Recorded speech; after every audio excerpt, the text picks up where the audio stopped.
Məmmədov Vasif Şamiloğlu, Ağdam şəhəri, Qaşqınyan köşkünü, Bərdər rayonunda 7 mərtəbələr 588 yeni qəsəbədə yaşayıram. 14-cü binada 34-cü evdə şu anda iqtis xəstəsidir. Mən xahiş edirəm ki, kömək eləsinlər mənə, şu an Cənab Prezidentdən, Cənab Mehriban Əliyevdən xahiş edirəm vəzifəli qardaşlardan imkanı şəxsəli kömək eləsin, şu an yersin. Şu anda 2-ci qrupdur. İstəyərdim ki, mənim şu an 1-ci qrup olsun. Köməyini istəyirəm sizdən də. Evimdə şəhərətim budur. Özüm də Ağdam Qaşqınyan, yenə deyirəm, 5 uşaq atasıyam, özüm morkada işləyirəm. Həm fəaliyyətçilik, şəhərətim də budur.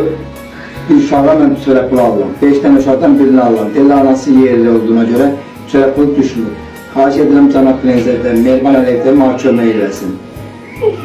Uşağıma görə kömək eləsin, həm də bir uşaq dursun yerisin.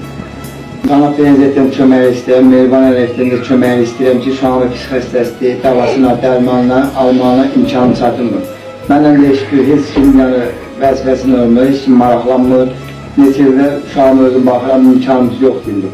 Xahiş edirəm kömək eləsinlər hamısında, mal uşağıma öz yeməyinə görə, dava dərmanına görə.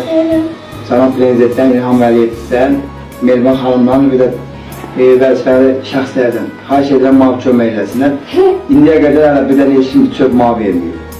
Bütün Azərbaycan xalqına kömək istəyirəm. Bütün kanal rəhbərlərindən hamısına xahiş edirəm ki, mənə kömək eləsin. İqtis xəstəsi uşağıma işıqlandırsınlar. Bizim görsünlər, işıqlansın ki, uşaq köməkli olsun, mənim uşağım dursun, yəni yesin. Bütün Azərbaycan xalqına hamısına kömək istəyirəm, dəstək istəyirəm.